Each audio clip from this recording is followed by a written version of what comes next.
یسوع کے بابرکت نام میں آپ سب کی سلامتی ہو۔ آج ہم نئے سال کے دوسرے اتوار میں ہیں اور کرسمس اور ایسٹر کے بعد کلیسیاؤں میں ایک روایت ہے کہ عبادت کا مورال جتنا کرسمس اور نئے سال میں ہائی ہوتا ہے اسی طرح اس کا گراف جو ہے وہ کم ہوتا ہے۔ لیکن پھر بھی ہم شکر گزار ہیں جو لوگ اس موسم کی شدت کے باوجود خدا کے گھر میں اس کی عبادت، بندگی اور پرستش کرنے کے لیے موجود ہیں۔ یہ خدا سے ان کی محبت کا اظہار ہے۔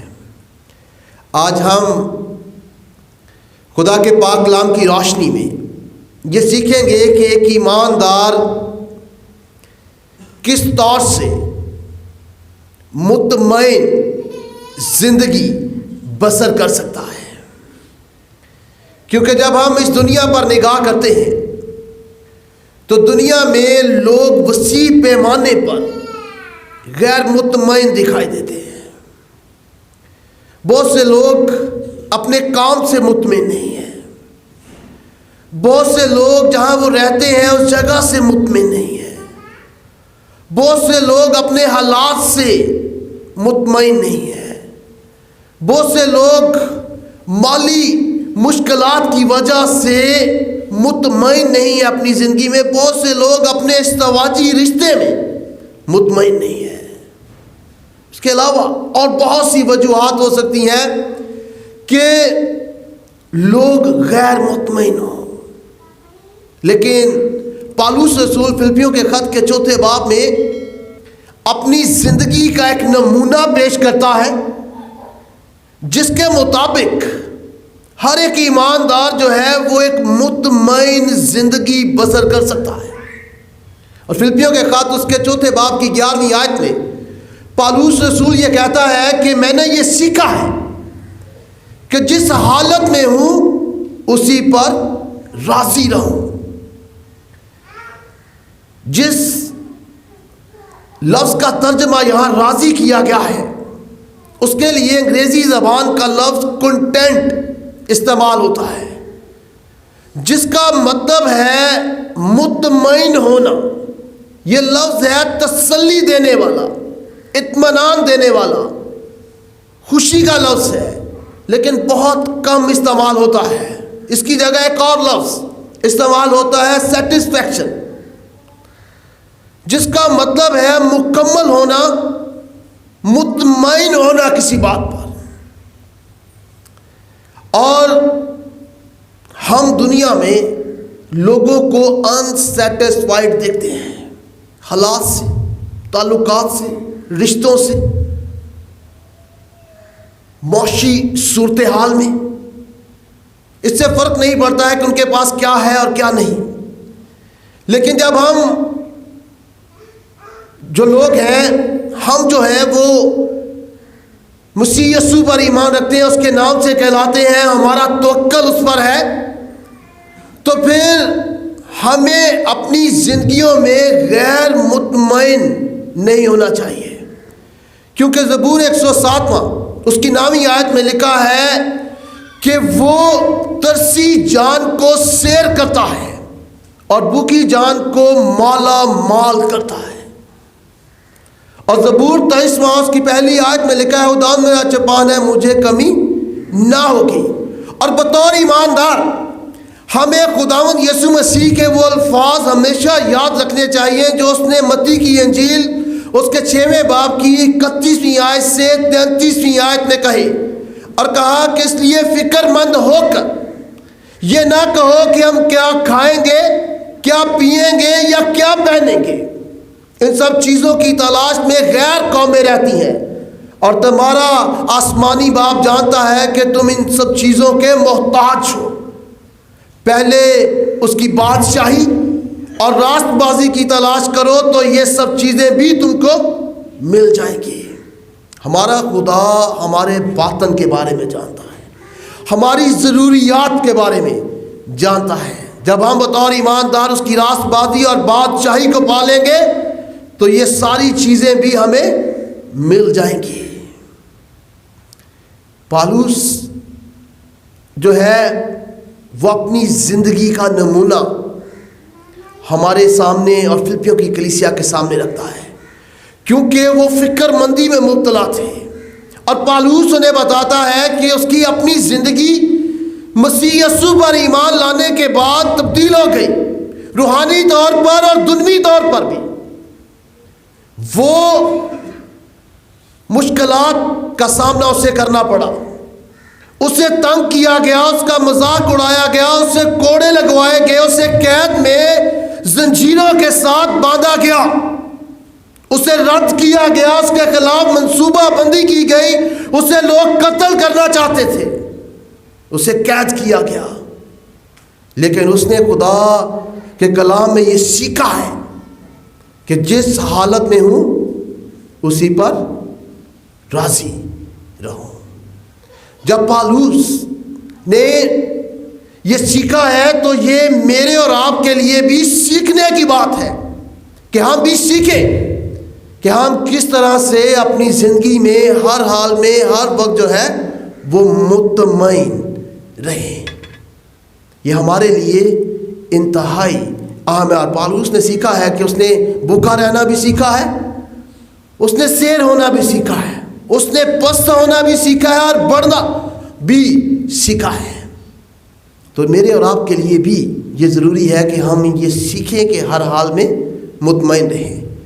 اور اس چوتھے باب میں پالوس رسول ہمیں چند اصول بتاتا ہے جن پر عمل کر کے ہم اپنی زندگی میں مطمئن ہو سکتے ہیں۔ اور چوتھے باب کی پہلی 3 آیات کے مطابق وہ ہمیں دکھاتا ہے کہ مقدسوں کی یا ایمانداروں کی رفاقت سے ایماندار کے باطن میں اطمینان ہوتا ہے اور وہ مطمئن ہوتا ہے۔ اور وہ کہتا ہے کہ اے پیارے بھائیو جن کا میں مشتاق ہوں، جو میری خوشی اور تاج ہو، اے پیارو خداوند میں اسی طرح قائم رہو۔ پالوس رسول قید میں ہے، لیکن وہ جانتا ہے کہ کلیسیا ایماندار لوگ اس سے محبت کرتے ہیں، اور یہ احساس اسے مطمئن کرتا ہے، خوش کرتا ہے، راضی کرتا ہے۔ کیونکہ جب کوئی خاندان میں رہتا ہے تو خاندان کے جب لوگ اس سے محبت کرتے ہیں تو یہ اس کے لیے باطن میں اطمینان کا سبب بنتا ہے۔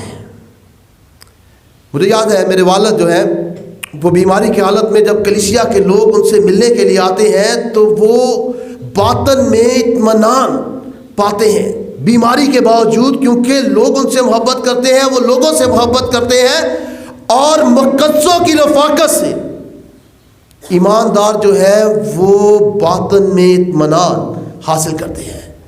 مجھے یاد ہے ایلڈر صاحب جو ہے وہ انہیں ہارٹ اٹیک ہوا، ہاسپٹل میں تھے، ساری کلیسیا کے لوگ، خاندان کے افراد جو تھے وہ وہاں پتہ کرنے کے لیے گئے، اور پھر انہوں نے کہا کہ ساری کلیسیا پیسہ پتہ کرنے کے لیے آئی۔ تو یہ چیز جو ہے وہ انسان کے باطن میں اطمینان کو پیدا کرتی ہے، اسے مطمئن کرتی ہے، کیونکہ جب خاندان میں یہ احساس ہو کہ اس سے محبت ہے خاندان کے لوگوں کو اور اس سے خاندان سے محبت ہے تو یہ انسان کے باطن میں اطمینان پیدا کرتی ہے۔ پھر دوسری اور تیسری آیت میں وہ 2 عورتوں کا ذکر کرتا ہے جو اس کے ساتھ خدمت کرتی رہیں اور انہوں نے خدمت میں محنت کی ہے، ان کے نام کتاب حیات میں لکھے ہیں، لیکن اب ان میں مسائل ہیں، کوئی جو ہے وہ فرق پڑ گیا ہے، اس سے کلیسیا میں تقسیم ہونے کا خطرہ ہے۔ پالوس وہاں کے رہنما سے کہتا ہے کہ تم ان کی مدد کرو، بنیادی طور پر وہ ان سے کہتا ہے کہ تم مل کر کام کرو۔ خدا کی خدمت کا کام ٹیم کے ساتھ ہوتا ہے، مل کر خدمت کے کام کو جو ہے وہ سر انجام دیا جا سکتا ہے۔ اور کلیسیا میں ہم ایک دوسرے سے محبت رکھتے ہیں بطور ایماندار، اور ایک دوسرے کے غموں کو بانٹتے ہیں، ایک دوسرے کی خوشیوں کو بانٹتے ہیں، اور جب ایسا ایماندار کرتے ہیں تو ان کے دل میں اطمینان ہوتا ہے اور وہ اپنی زندگی میں مطمئن ہوتے ہیں مقدسوں کی رفاقت کے ساتھ۔ پھر دوسری چیز جو ہے وہ ہے خوشی کی روح سے، اور چوتھی آیت میں پولس رسول کہتا ہے کہ خداوند میں ہر وقت خوش رہو، پھر کہتا ہوں خوش رہو۔ یہ مشکل کام ہے جب لوگ پریشان ہو، مصیبت میں ہو، دکھ میں ہو، تو دنوی طور پر اگر کوئی جا کے ان سے کہے کہ آپ خوش ہو تو یہ اس کی سمجھ میں نہیں آئے گی، لیکن بطور ایماندار نئے عہد نامہ میں 70 دفعہ ایمانداروں سے کہا گیا ہے کہ وہ خوش رہیں۔ اور جب وہ کہتا ہے کہ خداوند میں خوش رہو تو یہ حکم ہے، وہ 2 دفعہ کہتا ہے کہ پھر کہتا ہوں کہ خوش رہو، تو اس سے مراد ہے کہ خدا کی فرما برداری میں خوش رہو۔ ایک ایماندار، ایک شخص کیسے مشکل میں، مصیبت میں خوش رہ سکتا ہے؟ خداوند میں، اس کی فرما برداری میں۔ اس کی مثال جو ہے ہمارے پاس داؤد کی ہے، جب اس کا اپنا بیٹا ابی سلوم جو ہے اسے قتل کرنے کو تھا اور وہ اس سے بچ کر بھاگ رہا تھا، تو اس وقت زبور 63 اس کی 7ویں آیت میں وہ خدا سے کہتا ہے کہ میں تیرے پیروں کے سایہ میں خوشی مناؤں گا۔ قتل کیے جانے کے خطرے میں بھی وہ خداوند میں خوشی منانے کو کہتا ہے۔ اس لیے ایماندار بھی جو ہر وقت خداوند کی فرما برداری میں رہتے ہیں، خداوند میں ہر حال میں خوش رہتے ہیں، وہ باطن میں مطمئن ہوتے ہیں۔ تیسری چیز ہے جسے 5ویں آیت میں پولس رسول درج کرتا ہے اور کہتا ہے کہ تمہاری نرم مزاجی سب آدمیوں پر ظاہر ہو۔ یہ بڑا اہم ہے۔ نرم مزاجی کے لیے انگریزی زبان کا لفظ جینٹلنس استعمال ہوا ہے، لیکن اس کے لیے ایک اور لفظ استعمال ہوا ہے جس کا مطلب ہے ماڈریشن، جس کا مطلب ہے معقول پسندی، یعنی جس چیز کے آپ حقدار ہو اس سے کم مطمئن ہونا۔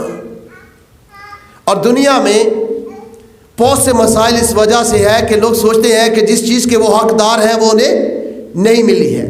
خاندان میں، ازدواج میں اس وجہ سے تفرقے ہیں کیونکہ سوچا جاتا ہے کہ جس مقام، جس جگہ کے وہ حقدار ہیں وہ انہیں نہیں ملی ہے۔ رشتہ داروں میں یہی مسائل کا باعث ہوتا ہے، اور خاص طور پر آج کے دور میں کلیسیاؤں میں یہی مسئلہ ہے، کیونکہ یہ سوچا جاتا ہے کہ جس جگہ کا، جس مقام کا وہ حق رکھتے ہیں وہ کلیسیا میں انہیں نہیں دیا جا رہا، ان کا نام نہیں لیا جا رہا، نام لکھا نہیں جا رہا، بڑی جگہ پر بٹھایا نہیں جا رہا، شکریہ ادا نہیں کیا جا رہا۔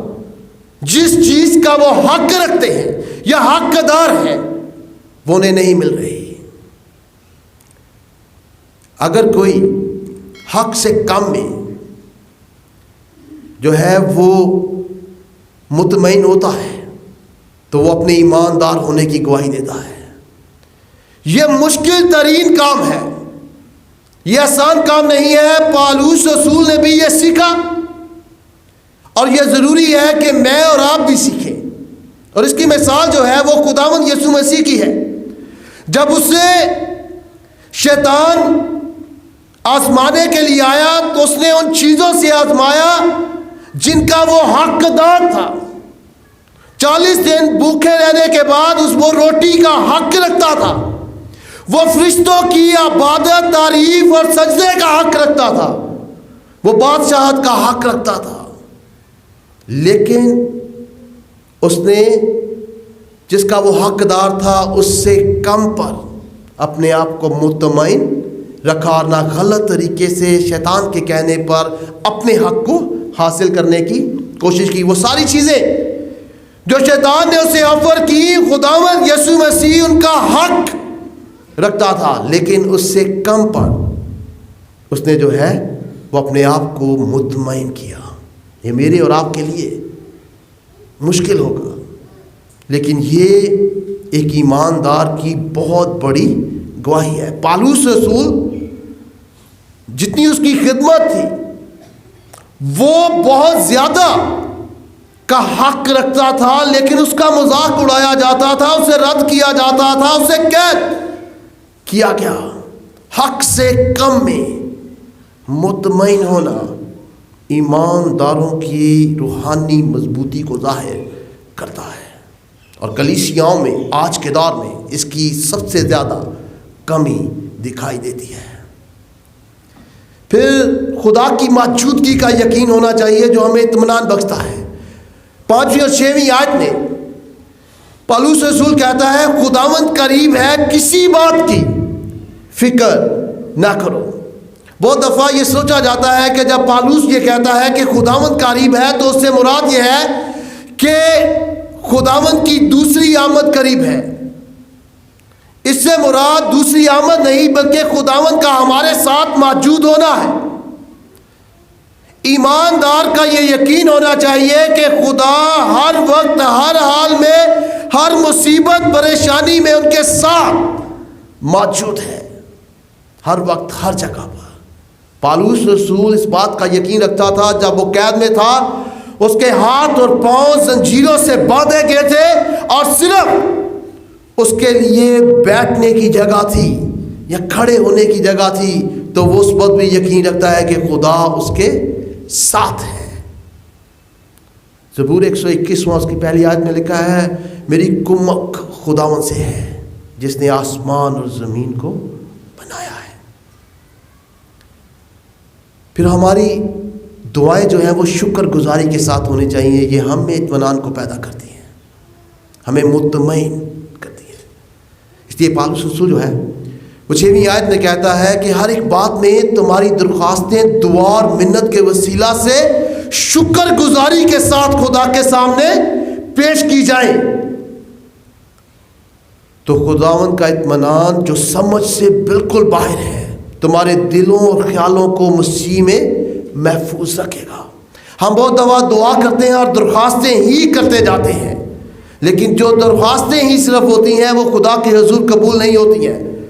لیکن جس میں ہم شکر گزاری کرتے ہیں گزشتہ وقت کے لیے، خدا کے فضل کے لیے، اس کی عطا کرتا اشیاء کے لیے، اور شکر گزاری کے بعد اپنی درخواستیں خداوند کے حضور پیش کرتے ہیں، خداوند ان دعاؤں کو قبول کرتا ہے اور خداوند کا اطمینان بھی ہمیں حاصل ہوتا ہے، اور ہم اپنے بوجھ کو ایسی دعاؤں کے وسیلہ سے خدا کی طرف ٹرانسفر کر دیتے ہیں، منتقل کر دیتے ہیں، اور خداوند ہمیں اطمینان بخشتا ہے جو ہماری سمجھ سے باہر ہے۔ ہم اپنے آپ کو ہلکا محسوس کرتے ہیں، پریشانی مصیبت ہمیں بوجھ لگتی ہے، اور جب اس بوجھ میں ہم دعا کرتے ہیں شکر گزاری کے ساتھ تو خدا ہمیں اپنا اطمینان بخشتا ہے جو ہماری سمجھ سے باہر ہوتا ہے، اور خدا ہم اپنا بوجھ خدا کے سپرد کرتے ہیں۔